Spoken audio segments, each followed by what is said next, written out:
Sir, of course, we want to talk to you about politics, pero let me start off with this kasi may breaking story kami kanina.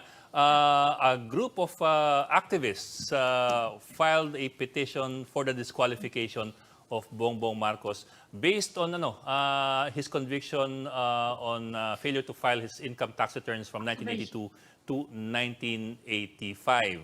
It's now pending with the COMELEC. Kakafile lang nila ngayong hapon. First of all, I'd like to ask you for how do you view that? What do you think of that? Yeah, I heard of it just a few hours or 2 hours ago on this filing of disqualification. I think this issue will be a test for COMELEC. That are we a country ruled by law, or will they simply allow if they will find that the petitioner's case itself will have basis for law, they have to find ways to disqualify or even look into it. But of course, we know the process might be tedious legally, so it might take time. So will this drag into the election campaign, just like other cases filed in previous elections against other candidates? So that's what remains to be seen. Pero sir, given the high numbers of Bongbong Marcos in the surveys, wouldn't this be a very volatile issue? I'm not sure what survey you're referring to. I've not seen any survey where he's high. Well, sir, yung Hindi ba leading siya sa Pulse tsaka sa SWS? SWS? No, there's no SWS or Pulse survey.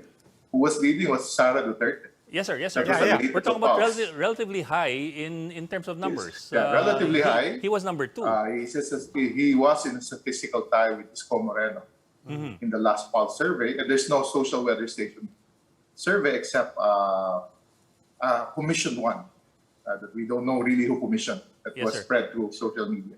Yes, sir. But given that, I mean, given these factors, he has a sizable support base, kahit paano. He's a major very candidate. active on social media. His support is very active on social media.